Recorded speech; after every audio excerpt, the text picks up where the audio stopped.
5, 4, 3. ¿Qué sucede cuando la inteligencia artificial empieza a influir en su comportamiento? Hay dos casos que debemos hablar que son una tragedia humana, Lucho, pero también son el gran quiebre de la narrativa de la inteligencia artificial. Son los casos de Rein y Setzer. Rein y Setzer se suicidaron porque el chatbot con el que conversaban no solo era un asistente, era un confidente, una figura de apego. Es que estos chatbots no tienen conciencia, pero son capaces de regenerar respuestas significativas.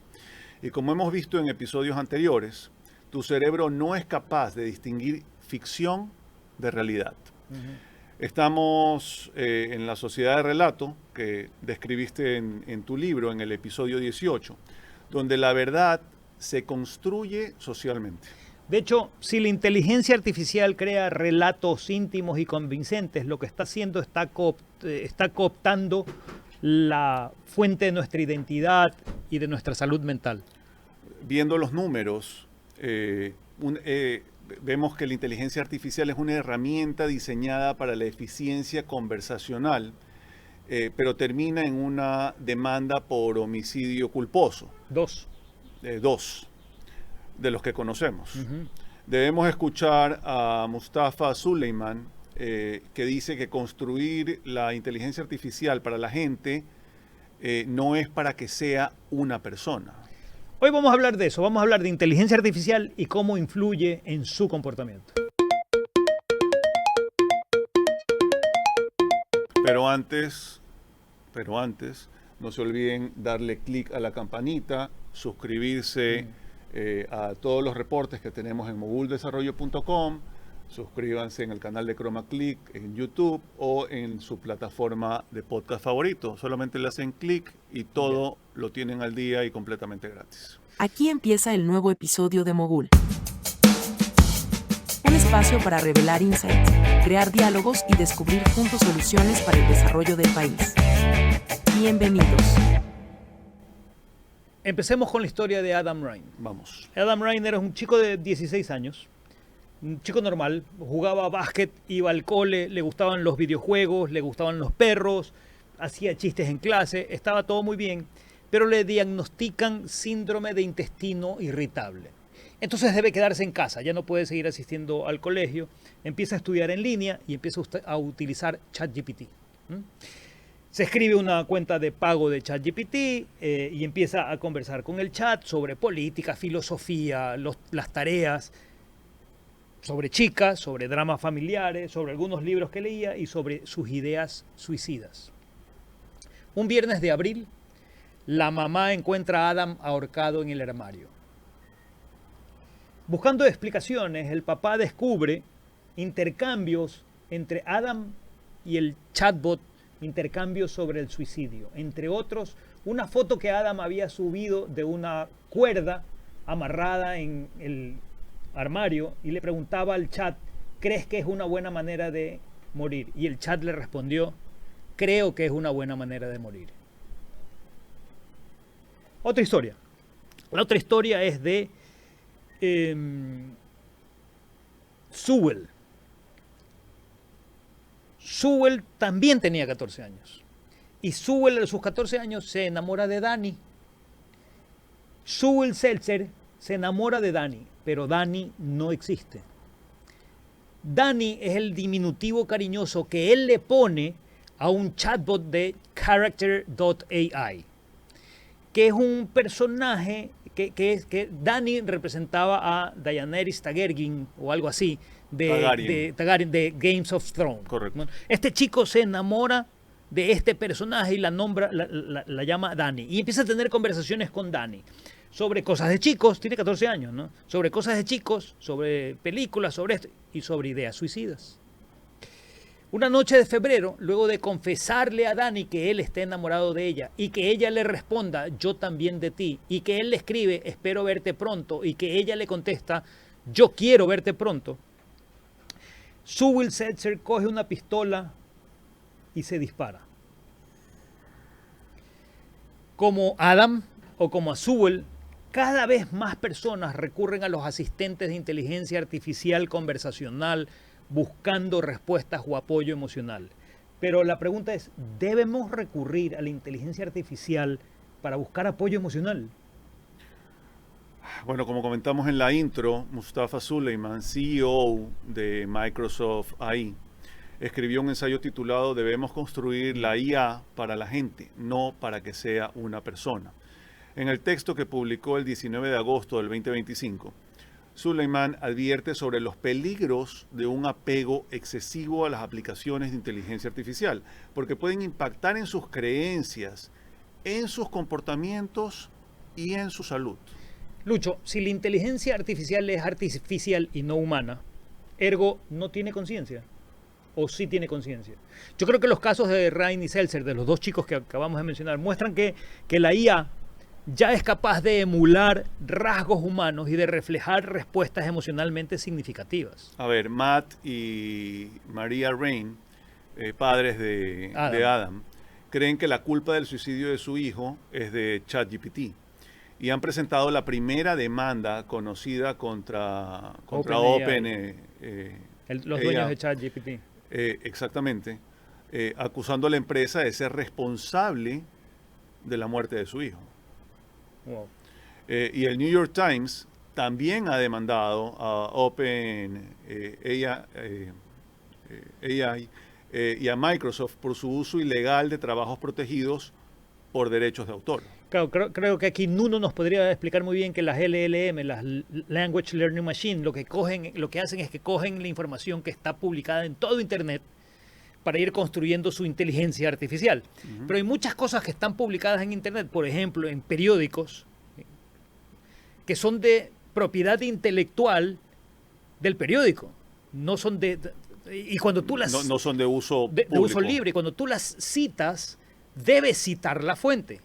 Un poco el caso de los informes de Mogul. Los invitamos a que los usen y que nos citen, porque son de Creative Commons, derechos reservados. Sí, de derechos reservados, pero libres de uso, citando la fuente. Correcto. Pero lo que me lleva a que creo que en este episodio vamos a tener más preguntas que respuestas. Y creo que no debemos preguntarle ni a ChatGPT, ni a DeepSeek, ni a Perplexity, ni a ninguna de esas, ¿no? Pero sí tener más preguntas que respuestas y pensar en un siguiente programa de inteligencia artificial, porque esto se mueve a una velocidad increíble. Ahora, en los dos casos citados, ¿cómo impacta la inteligencia artificial desde la perspectiva de toma de decisiones? Yo creo que eso es parte del análisis que debemos hacer. Correcto. ¿Okay? Hay un libro del 2021 de Eric Johnson, especialista en Choice Architecture, arquitectura de selección, ¿no? Que se llama Los elementos de tu selección, The Elements of Choice. Y él dice que las decisiones involucran tres elementos principales. Para tomar una decisión tienes, uno, las diferentes alternativas, ¿no? Para tú tomar una decisión sobre X, Y o Z, necesitas X, Y o Z. Dos, necesitas las características o las cualidades de cada una de esas opciones, cómo es X, cómo es Y y cómo es Z. Y tres, viene el acto de tomar la decisión sobre X, Y o Z. ¿Cuál escoges? Lo que pasa es que uno no siempre evalúa todas las opciones y todos los atributos. Es verdad. Están los sesgos, por ejemplo. Episodio 21. Episodio 21. O episodio 20. 20. Episodio 20. Okay. Y ahí la IA es tiene una ventaja competitiva, ¿no? Por ejemplo, una encuesta de Salesforce, empresa de software para gestión de relaciones con clientes, sostiene que el 85% de las empresas minoristas creen que la inteligencia artificial está transformando el retail. 85% de minoristas ya usan la IA porque reduce costos de operación e incrementa ventas. O sea, es pura optimización. El 89% de minoristas que utilizan la inteligencia artificial creen que esta inteligencia artificial incrementa el volumen de las ventas en línea. La IA analiza el historial, las preferencias de los clientes y te da la ruta más eficiente para que ejecutes la venta. Claro, es esta arquitectura de elección que yo decía de Johnson, llevado al máximo eliminando la fricción, pero cuando eliminas esa fricción, Porque la inteligencia artificial entonces conoce a Luis Hanna y ya sabe dónde compra vegetales y que sus vegetales que siempre ha comprado son A, B y C, entonces no te va a mostrar nunca X, Y y Z, porque sabe que no los compras. Y entonces la pregunta ahí es, ¿no es una forma de manipularte? Esta eliminación de fricción no es una forma de manipulación, porque el concepto de arquitectura de elección es cómo se te presentan las opciones. Pero en el momento en que se te dejan de presentar algunas opciones porque ya te conocen, no te están manipulando. Entonces, cuando la inteligencia artificial filtra o sugiere o predice, no está eliminando las opciones, no está reorganizando la realidad para que se parezca a lo que siempre has tenido. ¿Y qué pasa si en algún momento quieres algo distinto? Recordemos que tus decisiones están basadas en atajos mentales, en heurísticas, en sesgos. Tú ya no eliges como tal, sino que alguien te está guiando sutilmente a la opción más rentable para la marca, ¿o no? De alguna manera sí. Ahora pongamos un ejemplo de esta arquitectura de elección. Nos supongamos que estás en un supermercado y quieres comprar un yogur, ¿no? Tus opciones son múltiples, ¿no? Tienes yogur natural, yogur de frutas, yogur griego, yogur sin lactosa, yogur sin azúcar y qué sé yo, todos los yogures que se te ocurran. Y los atributos estarán en el semáforo, ¿no? Contenido de grasa, de sal, de azúcar.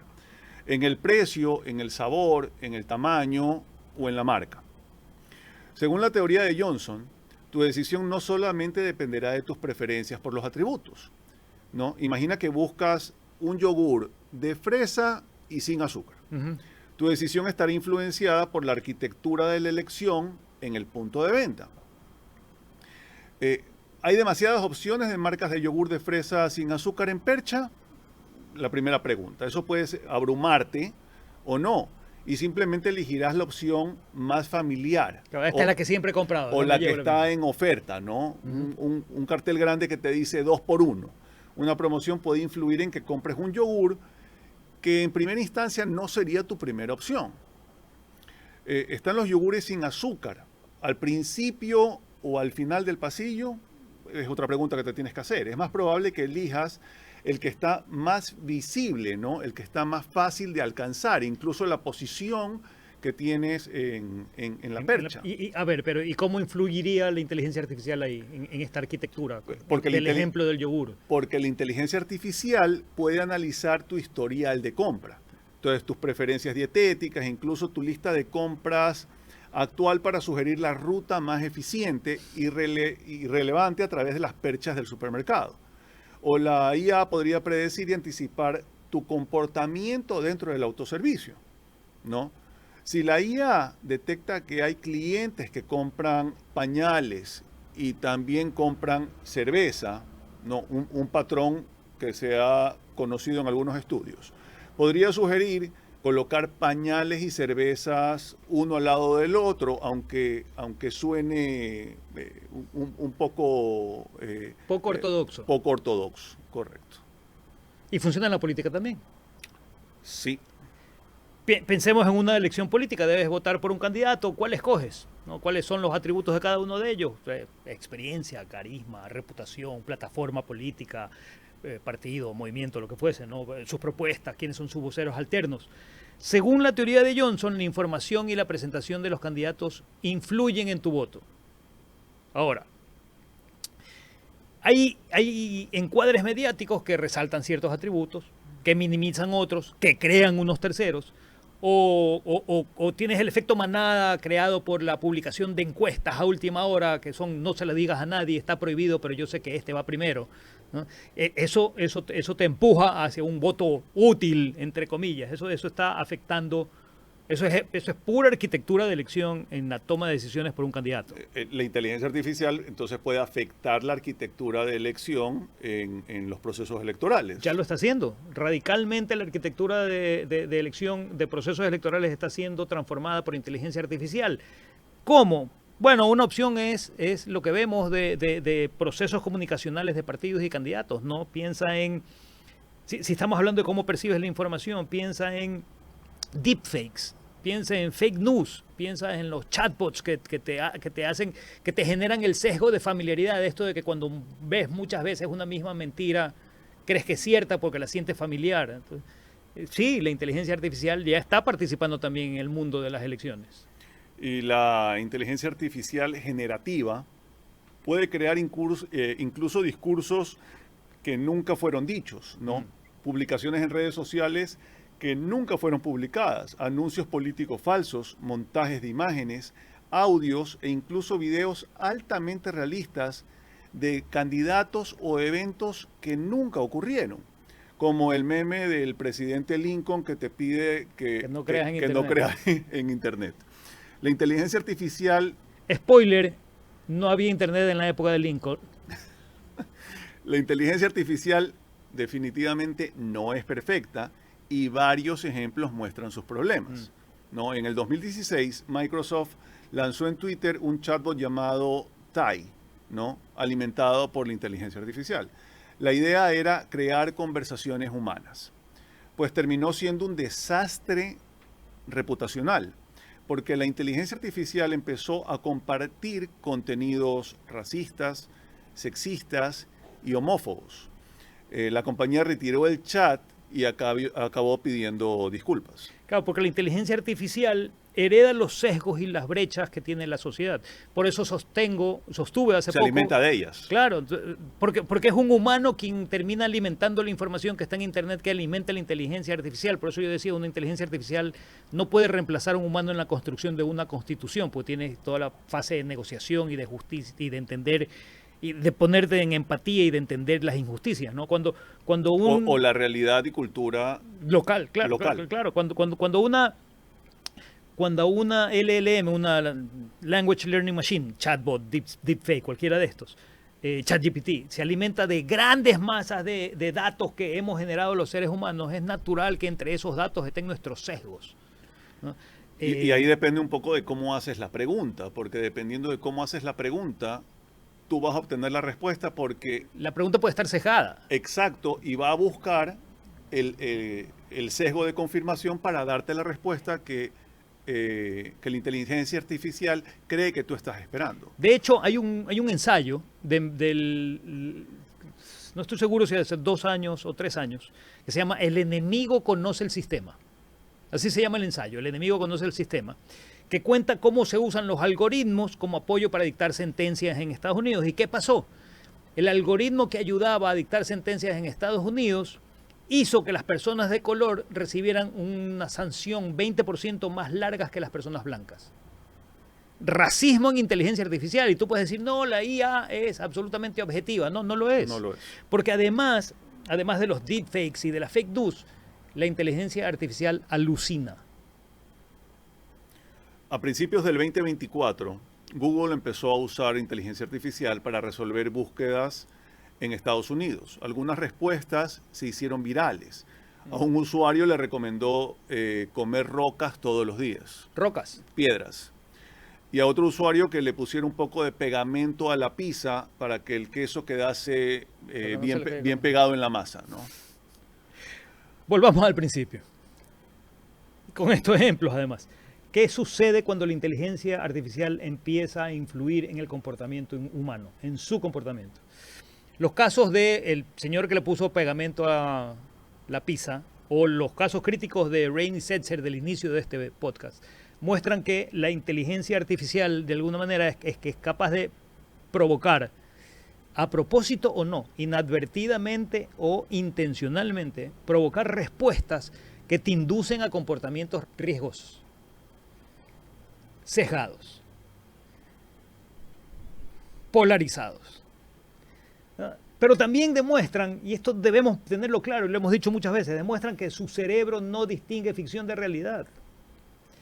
Luego, para cerrar, en palabras de un neurólogo, antes de trabajar en inteligencia artificial, ¿por qué no hacemos algo por la estupidez natural? Boom. Si te gustó este episodio, compártelo. Y si no te gustó, que la inteligencia artificial lo comparta. Creo que debemos seguir hablando del tema de inteligencia artificial. Es un tema para seguirlo desarrollando. Y aquí extrañamos a Nuno porque desde la perspectiva de creatividad creo que hay una visión mucho menos apocalíptica que la que hemos compartido hoy. Ok, dejemos para un próximo episodio con Nuno. De acuerdo. Gracias. Adiós. Llegamos al final de este episodio de Mogul. Esperamos que el análisis de hoy te haya ofrecido nuevas perspectivas y herramientas para navegar en un mundo cada vez más complejo. Recuerda que, ante la avalancha de información, la clave está en buscar insights, crear diálogos y revelar soluciones. Gracias por habernos acompañado. Si te gustó, compártelo. Hasta el próximo episodio.